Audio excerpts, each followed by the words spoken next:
ओम शांति। निश्चय बुद्धि विजयंती प्रोग्राम में आपका स्वागत है, जिसमें हम समय प्रति समय बाबा के उन अनन्य रत्नों के अनुभव सुनते हैं जिन्होंने इस ज्ञान मार्ग में निश्चय के आधार पर विजय प्राप्त की। आज अपना अनुभव शेयर करने के लिए हमारे साथ हैं आदरणीय राज दीदी, मजलिस पार्क, दिल्ली से। आप लगभग 47 इयर्स से समर्पित रूप से बाबा की सेवाएं दे रहे हैं और 60 वर्षों से अधिक आपने इस राजयोग को अपने जीवन में धारणा के रूप में अपनाया है और जन जन तक पहुंचाया है सेवा के माध्यम से। आपके सेवा केंद्र, सेवा जो स्थान है वो दिल्ली में ही नहीं, हरियाणा, नेपाल, यूपी आदि में भी है। तो आइए मिलते हैं और अनुभव सुनते हैं आदरणीय राज दीदी का। ओम शांति दीदी। ओम शांति। दीदी, आप के अनुभव, ऐसे हमने कई बातें सुनी हैं जो बड़ी ही रोचक हैं और भिन्न भिन्न ऐसी परिस्थितियां जिसमें बाबा ने आपको बचाया है और ये ज्ञान मार्ग में आप आज तक चलते आए हैं और दूसरों को भी प्रेरणा देते आए हैं। बाबा कहते हैं कि निश्चय के आधार पर विजय है और निश्चय भी अलग अलग उसके आयाम होते हैं। तो पहला निश्चय बाबा ने बताया है कि स्व पे निश्चय।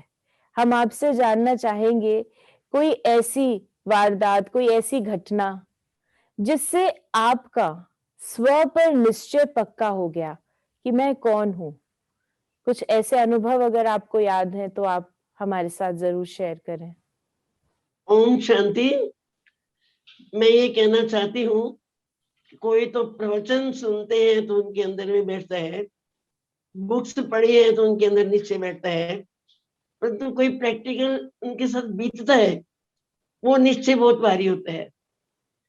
तो मैंने ये सुनाया था पहले कि मेरे जीवन में शारीरिक समस्या या परीक्षा सदा काल से रही है, पैदा होने से लेकर।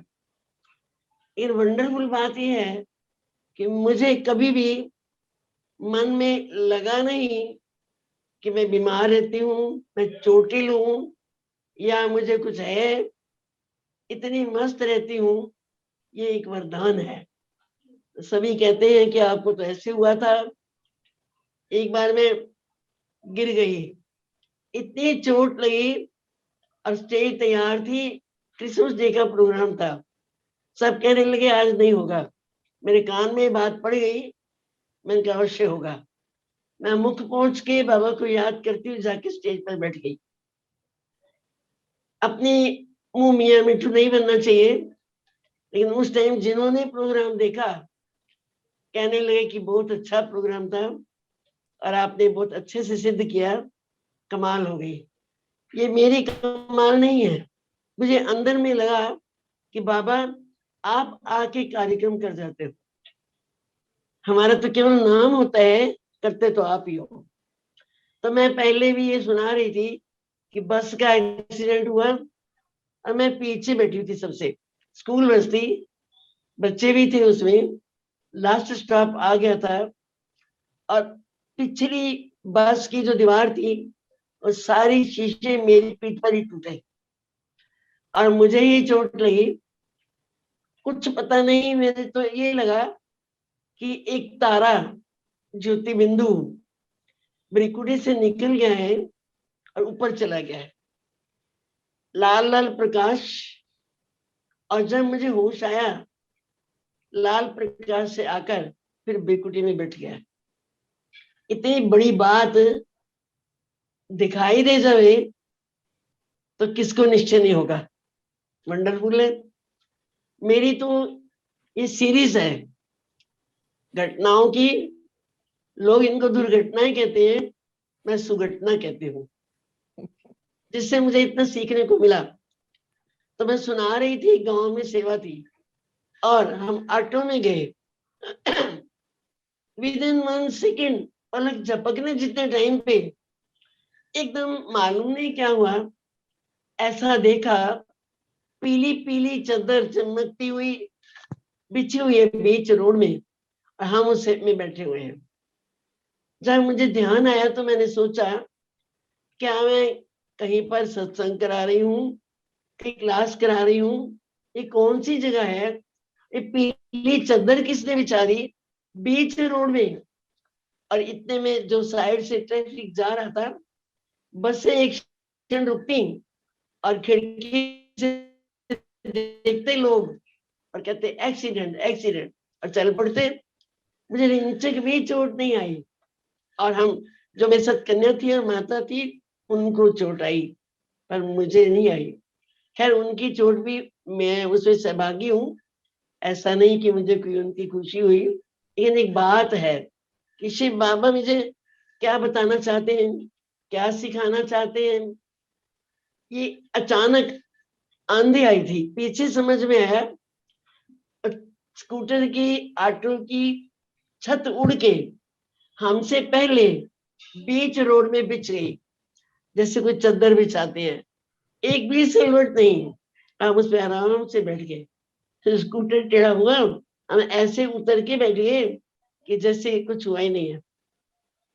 कितनी वंडरफुल बात है। तो मुझे जो भी निश्चय हुए, कहते हैं तेरी राह निराली, परमात्मा की निराली राहें देख कर हुए। और जीवन में परीक्षाओं के बीच में ही रही, लेकिन ऐसा कभी नहीं हुआ कि मैंने मन में हार मानी हो। मन के जीते जीते हैं, मन के हारे हार। बहुत अच्छा दीदी, आपने जो सुंदर अनुभव बताया, ये तो आपको ज्योति बिंदु का भी साक्षात्कार हो गया और परम धाम का भी। तो सचमुच कोई कैसे नहीं मानेगा कि मैं आत्मा ज्योति बिंदु हूँ और परम धाम की रहने वाली हूँ। आपने बाबा पर निश्चय इन घटनाओं के द्वारा किया। आप बता रहे हैं कि भगवान पर मेरा ये निश्चय हुआ, समय प्रति समय ऐसी ऐसी बातें हुई और आप उससे बच गए।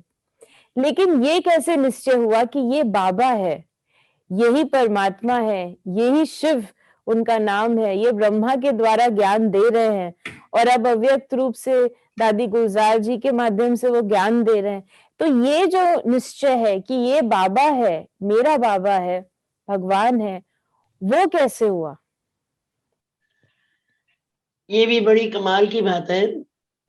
वैसे तो मैंने संस्कृत में एमए किया हुआ, और उसमें तो आता ही है कि जो संस्कृत में कोर्सेज होते हैं, उनका मतलब ही यही है, परमात्मा सर्वव्यापी है, गीता का ज्ञान दाता श्री कृष्ण है, ये बातें। लेकिन जब यहाँ पर ज्ञान अप्लाई होता है, जब बाबा की मुरली चलती है, बाबा की आवाज बदल जाती है, बाबा की दृष्टि दूसरी हो जाती है, जैसे वो नहीं देख रहे। वो एक गीत है ना, बादलों की ओट से तू झांक रहा है। उच्च सिंहासन पर कहते हैं, तो सिंहासन ना नीचे होता है और बैठने वाला ऊपर होता है। जब ये गीत ही हम 24 घंटे गाते हैं कि तुम आकाश सिंहासन तेरा है, तो जरूरी बात है कि आकाश से ऊपर रहता है वो। तो मैं सोचा करती थी, आकाश से ऊपर कौन सी जगह है? ये तो सुन लिया, लेकिन जब ये आया मुरली में कि परम धाम, ब्रह्मलोक भी सुना करते थे, तो ब्रह्मलोक वासी है, परम धाम वासी है, सर्वव्यापी नहीं है, गीता का ज्ञान दाता परमात्मा पिता शिव है, ना कि श्री कृष्ण है। मुझे रिंचक मात्र भी संशय नहीं आया। ऐसे लगा जैसे अंदर कोई किताब बंद पड़ी थी, उसका विमोचन हो गया, वो खुल गई है और परमात्मा स्वयं खोल रही है। ये बातें तो कोई मनुष्य बता ही नहीं सकता है। और कण कण में भगवान जो कहते हैं, ये भी बिल्कुल 100% गलत है और वो हमारा पिता कण कणवासी हो कैसे सकता है, ये मेरे दिल की आवाज मेरे को लगी।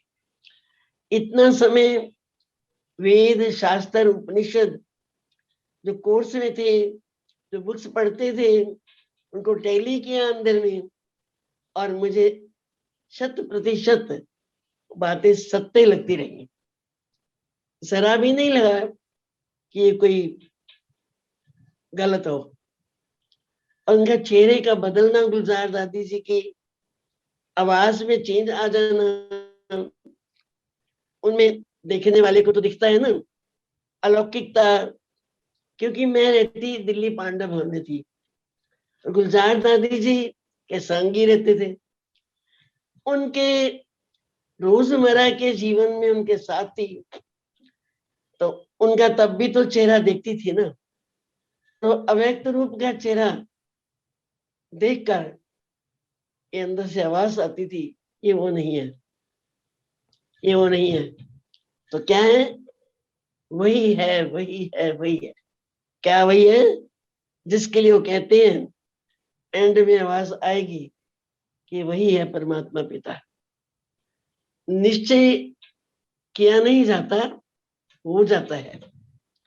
इससे कहते हैं ना, प्यार किया नहीं जाता है, हो जाता है। तो अंदर ही अंदर रूह को आवाज आती है कि ये कोई बोल रहा है, ये कोई सुपर पावर है, ये अलौकिक है, ये वो नहीं है।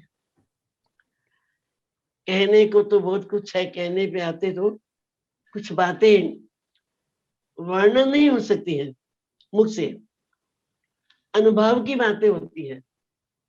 गूंगे का गुण होता है, वो आपको कैसे सुनाए। आप स्वयं भी इस बात के अनुभवी होंगे, खुद भी। इसलिए अधिकांश त्याग तो हमने उनके नैनों से, उनके आसपास के ऑरा से, उनके चेहरे के बदलने से, और वो तो एकदम जिसे लिपिबद्ध बोलते हैं, याद प्यार ऐसी देते हैं जो मुरली सारी उसमें आ जाती है।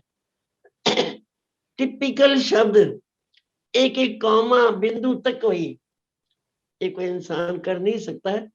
कितना भी रट के चाहे भाषण करने, वो सहजता, वो अलौकिकता, वो एकदम शब्द में था, वो नहीं आ सकती है। इन बातों से मुझे लगा कि ये वो नहीं है, ये देहधारी नहीं है, ये वो ही है जो ऊपर से आके बोलते हैं। वो नहीं है पर वही है।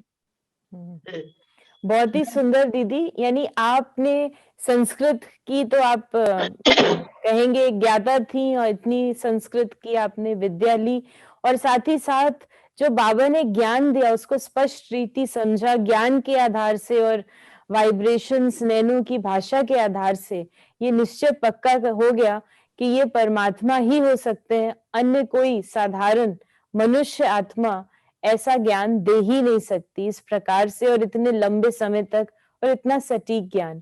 तो ज्ञान में भी निश्चय ऑफ कोर्स आपका हुआ ही, लेकिन बाबा एक और निश्चय की बात करते हैं, और वो होता है परिवार में निश्चय, ईश्वरीय परिवार में निश्चय, कि यही मेरे कल्प पहले वाले भाई बहन हैं, हम सब होवनहार देवता हैं।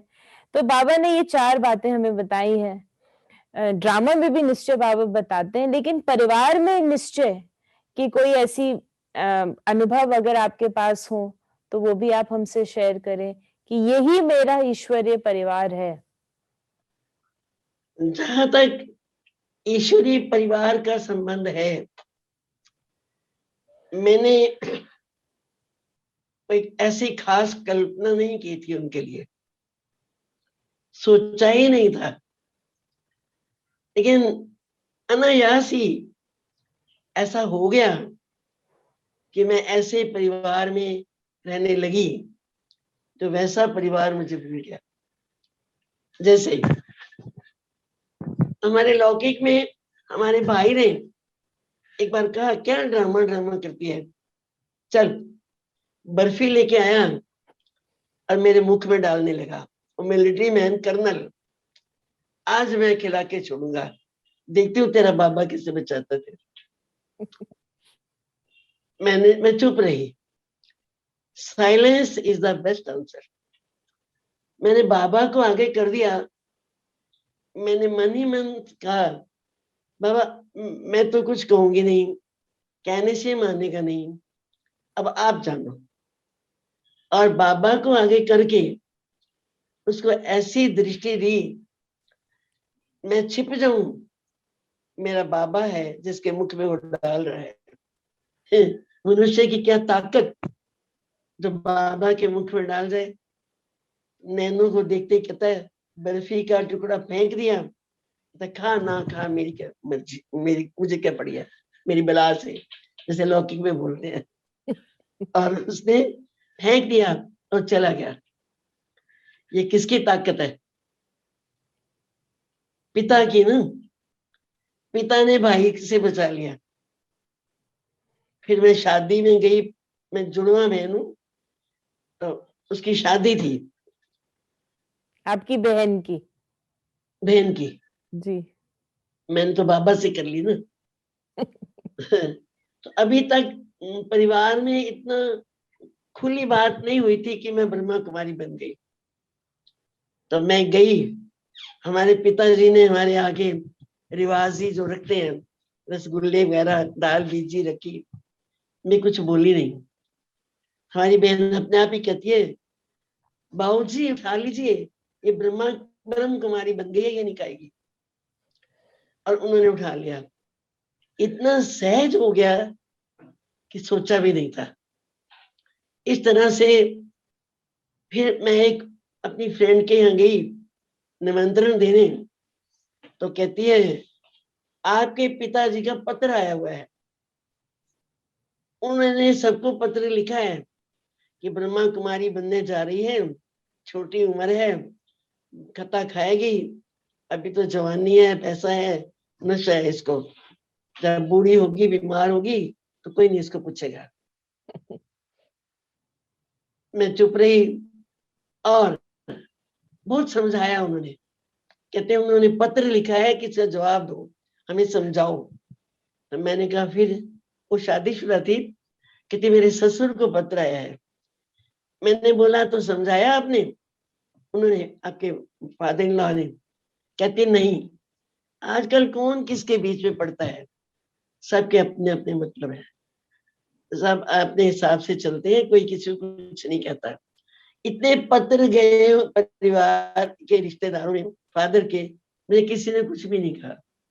और जब मैं इधर आई, अब तो मैं बूढ़ी भी हो गई हूँ, अब बीमार तो शुरू से ही रहता था शरीर, पर मेरी सेवा हो रही है। आपने कहा परिवार पर निश्चय, तो वो कमाल है। हमारी लौकिक बहन मिलने के लिए आई, कहती है तुम्हें तो बहुत अच्छा प्रबंध मिला हुआ है, सारे साधन मिले हुए हैं, हम तो घर में कई बातों के लिए तरस जाते हैं, अब तो ये भी सिद्धि मिली हुई है, ये भी मिली हुई है, ये सब कौन करता है? मैं क्या, हमारी ये अलौकिक बहनें छोटी छोटी बड़ी सब मिल के मेरी संभाल कर लेती हैं जब कोई ऐसी प्रॉब्लम आती है। तो कहती वाह राज, बहुत अच्छा है क्या तूने शादी नहीं करी, हम तो करके दुखी हो गए। उसको पैसे की कमी नहीं है, सब कुछ है, विदेश में रहती है, पर उसने कहा कि आप ब्रह्मा कुमारी बन गई ना, बहुत अच्छा किया। आपने शादी नहीं की, बहुत अच्छा किया। मैं अब आपकी प्रसन्नता का गायन करती हूँ, और मैं रियलाइज करती हूँ कि आप ठीक हो। हमें समझ नहीं थी, क्षमा करना, हमने बहुत कुछ कह दिया आपको।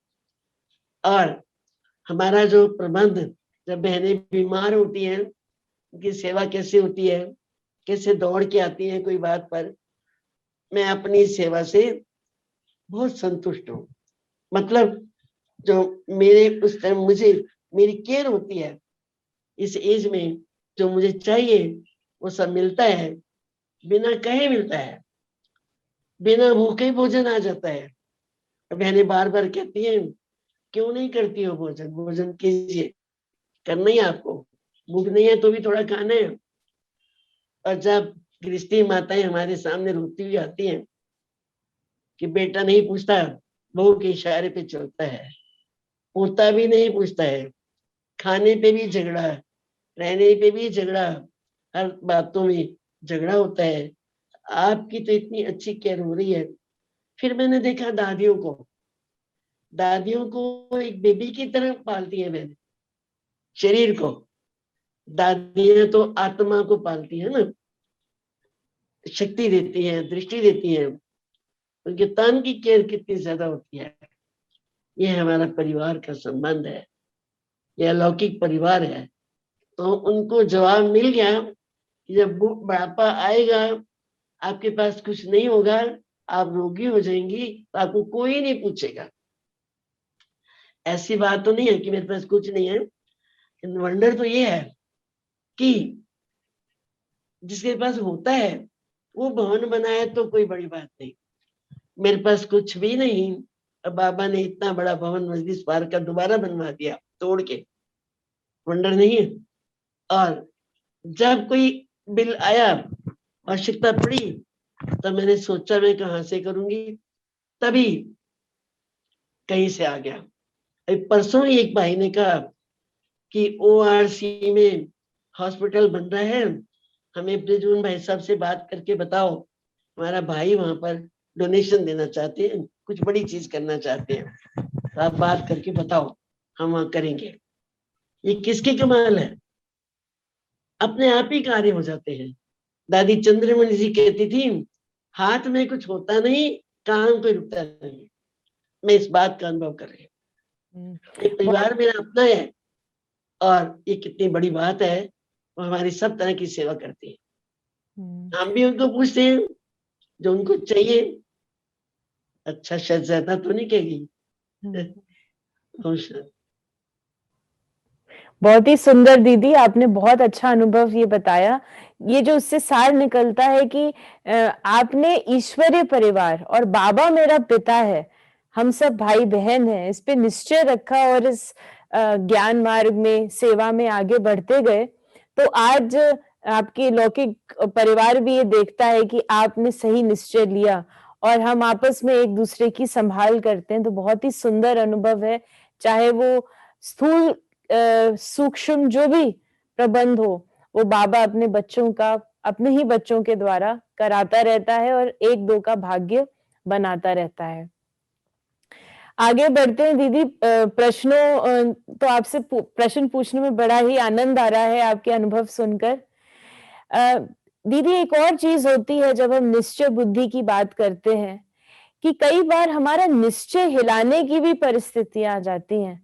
बाबा कहते हैं कि महारथी है तो महारथी के सामने माया भी उसी रूप से आती है और निश्चय का जो पेपर है वो सबसे बड़ा पेपर होता है। उसमें कई बच्चे पास होते हैं, कई बच्चे फेल होते हैं। तो आपका इतना अच्छा निश्चय है, क्या कभी आपको माया ने चैलेंज किया, आपका निश्चय हिलाने का प्रयास किया? और अगर किया तो किस प्रकार आप उसमें विजयी बनी? माया तो हिलाती रहती है, वो अपना काम करती रहती है, हम अपना काम करते रहते हैं। अच्छा। हमें हिलना नहीं है, जी। उसे हिलाना छोड़ना नहीं है। ओके। मेरे अंदर में एक अपनी माया रहती है कि मुझे क्लास करानी है। जब मैं देखती हूँ मेरे बराबर की बहनें बड़ी बड़ी क्लासेस करा रही हैं, तो मेरे अंदर एक हुक उठती है कि तुम क्यों नहीं करा सकती है। और मुझे बहुत ऐसे कहते भी हैं, है तो ये मान सान की इच्छा, माया है, टोटल गलत है। और है ना, तो एक बार मैं शांति वन में गई, मेरे पैरों में बहुत प्रॉब्लम थी और मैं कमरे में बैठी हुई थी, मैं सोच रही थी, आई और चली भी गई। कौन जाने राज क्या है, मुझे तो कुछ किसी को पता ही नहीं, गुप्त जा रही हूँ। तभी जिन बहनों की ड्यूटी थी, वो शायद शक्ति नगर से कनेक्टेड है, वो बहन आई मेरे पास और कहती है कि मुन्नी बहन जी ने कहा है कि आज आपने क्लास करा दी, चॉइस आपकी है, चाहे 11 बजे वाली कराओ चाहे शाम की कराओ। हमने उनको बोला हम शाम की कराएंगे। मेरी बहनों ने कहा आपकी पैरों में मलहम लगी हुई है, पट्टियां बांध रहे हो। यार छोड़ो इन बातों को, क्या है पट्टियां मलहम, सारी, मैंने कहा 6 बजे वाली कराऊंगी, 5 बजे वाली, सारी मलहम उतार दी, पट्टियां खोल के अब मैं चली गई। ना करना मेरे संस्कारों में है ही नहीं, बिल्कुल। बहुत बार ऐसा हुआ, बहुत बीमार होते हैं, विशेषकर गले की प्रॉब्लम हो जाती है, मैं बोल ही नहीं पाऊंगी, पर वहां जाती हूँ जब, तो बोल पाती हूँ। कौन बोलता है, कौन बुलवाता है? अंदर की सत्यता हृदय की कह देती हूँ दूसरे को, चाहे वो क्या बोलते हैं, कोकिली कंठी तो नहीं हूँ, लेकिन सब तो खुशी होती है जान के। हम्म। ये भी तो एक वंडर है ना। जी दीदी। तो दीदी ये बताएं कि आपने बहुत सुंदर ये आपने जो अनुभव बताया, तो आपके बाबा आपको देखता रहता है, जो इच्छा होती है ये माया के रूप से भी आती है तो वो भी बाबा पूरी कर देता है, चाहे बिल्कुल। सूक्ष्म रीति से भी हो। और आप हम्म, ये समझते भी हैं, यानी आपकी वो स्थिति है कि आप ये समझ सकेंगे एक सूक्ष्म रीति से ये इच्छा है, लेकिन वो भी बाबा शुभ इच्छा पूरी कर देते हैं। दीदी, इसमें आपकी जो पक्की धारणा, जैसे आपने एक सत्यता बताई, तो कौन सी विशेष धारणा आपने इस ब्राह्मण जीवन में अपनाई है, जिससे आपका ये निश्चय का फाउंडेशन और मजबूत होता गया? हमने एक बार मेला रचा था, पहला मेला, मेले का सीजन आ गया, और दिल्ली में मेला रचा बड़ी बड़ी हस्तियों ने, पांडव भवन ने, सीरी फोर्ट ने, और भी बड़ी बड़ी हस्तियों ने। और इच्छा इतनी ऊंची मैंने रखी सूक्ष्म में कि इसका मैंने जो, मैंने नहीं, अब तो मैं शब्द भी अच्छा नहीं लगता कहना, हम बाबा ने हमें निमित्त बना के जो मेला बनाया है, इसका उद्घाटन दादी प्रकाश मणि जी द्वारा होना चाहिए, ऐसा संकल्प कर लिया। और दादी जी आना तो सहज नहीं था, इतने बड़े बड़े स्थानों को छोड़ के, हम तो उनके आगे छोटे ही है ना, कैसे आएंगे? पर बाबा अंदर की आवाज सुनते हैं, दिल पे दस्तक देता है। मैं ये नहीं चाहती कोई इस बात की ऐंठ नहीं है, ऐसा हो ये भी नहीं, पर ऐसा हुआ। किसी भी मेले में दादी जी नहीं आ पाई, और मजलिस पार्क में केवल एक मेले में, क्योंकि किसी के टाइम तो दादी जी के थोड़ा गले की नली में फूड प्रॉब्लम हो गई थी, किसी मेले में उनको कुछ प्रॉब्लम हो गई, पर मजलिस पार्क में दादी जी, बहुत कोशिश हुई, क्योंकि उसी टाइम एक बहुत बड़ी इमारत थी कि यहाँ मेला था, कि वहां जाए। अब बहुत विशेष आत्माओं को लेने के लिए रिपोर्ट पे गई, मैंने तेरी माता ही भेजी थी, तो खुद नहीं गई थी, और बहनें भेजी थी। दादी जी ने कहा मैं मजलिस पार्क जाऊं, कितना बड़ा वंडर है, मैं क्या चीज थी उनके आगे। लेकिन बाबा के दिल पे कौन चढ़ा हुआ है, बाबा किसी को कम गिनता नहीं है, ऐसी बहुत घटनाएं हैं। तो दीदी, इसमें धारणा ये कहें कि आपने सारी जीवन बाबा के दिल पे चढ़ने का प्रयास किया है। यस। कैसे चढ़े आप? बस ये लास्ट हमें बता दें, जिससे हम भी सब बाबा के दिल पे चढ़े, तो फिर सब कुछ सिद्ध हो जाएगा। लास्ट ये है कि एक तो क्लास कभी नहीं छोड़ी, अमृत वेला कभी नहीं छोड़ा, और अन्न शुद्धि के लिए डॉक्टर ने कितना भी कहा आपको ये प्रॉब्लम है, ये चीज खा लो और ठीक हो जाओगे, हमने कहा ठीक हो चाहे ना हो, मुझे ऐसा चीज टेस्ट करनी ही नहीं है। ये कितनी बड़ी बात है। और यही बातें ऊंची ले गई, भले मेरा इतना नाम नहीं है, भले इतनी प्रख्यात हूं या कि ना हूं, लेकिन मेरा दिल जानता है कि जो धारणाएं बाबा ने बताई, मैंने उनका पूरा पूरा पालन किया, उनमें मैं किसी भी बात पे पीछे नहीं हटी। और मेरी अंदर में ये धारणा रहती है कि मुझे निर्विकारी बनना है, ये मेरे जीवन का लक्ष्य है। मैं ऐसा नहीं कि मैं बन गई हूँ, बहुत बातें आती हैं, फेल भी हो जाती हूँ, गुस्सा भी आ जाता है, लेकिन फिर मैं अपने को समझा लेती हूँ और मनन जरूर करती हूँ।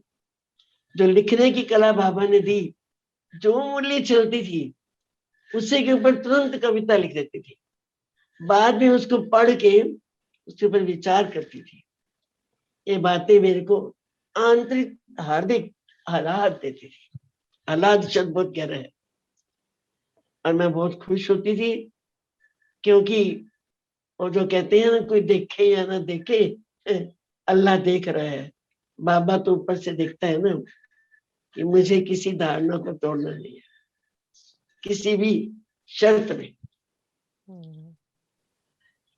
बहुत अच्छा दीदी, बहुत सुंदर आपने हमें इतना समय दिया और इतने अच्छे अनुभव दिल से सुनाए जो दिल तक लगे, क्योंकि ये बात आपने बहुत अच्छी हम सबकी धारणा के लिए दे दी कि अगर हम बाबा की शिक्षाओं पर, बाबा पर निश्चय रखते हैं और बाबा की कही हुई हर श्रीमत और धारणा को पूरी तन्मयता से फॉलो करते हैं, तो बाबा के दिल पर चढ़ जाते हैं और उसके बाद जो बाबा के दिल पर चढ़ा हुआ है, वो हर चीज में विजयी बनेगा। तो हर चीज में विजयी बनेगा और हर चीज का निश्चय और विजय का अनुभव उसे इस जीवन में हो जाएगा। और जो आपने बताया कि आप पोएट्री लिख देते थे मुरली में, इससे ये सिद्ध होता है कि आप ज्ञान के मनन चिंतन में ही रहते थे और बाबा समय प्रति समय हमें बता रहे हैं कि अगर तुम्हें शक्ति चाहिए तो ज्ञान का मनन करो, तो वो ज्ञान तुम्हारा अपना बनेगा। तो ऐसा लगता है आपने बाबा की हर श्रीमत को फॉलो किया। तो बाबा के मार्क्स देने के तो अलग ही वे होता है, वो नाम से नहीं, लेकिन बाबा के दिल पर सबसे ऊंचा नाम आपका ही है, ये हम अनुभव कर सकते हैं। सो थैंक यू दीदी, आपने हमें ये सारी बातें बताई और प्रेरणा दी कि हम सब भी केवल एक बाबा, बाबा के जो श्रीमत है उस पर चलेंगे तो अवश्य ही हमारी विजय निश्चित है। Thank you. थैंक्स तो आपका है जिन्होंने ये चांस दिया, और बाबा तो सबका है, हर बच्चा कहता है मेरा पापा, तो सभी का ही है, लेकिन मुझे विशेष अनुभव होता है कि बाबा मेरा है। जी दीदी, थैंक यू दीदी। ओम शांति। ओम शांति। ओम शांति।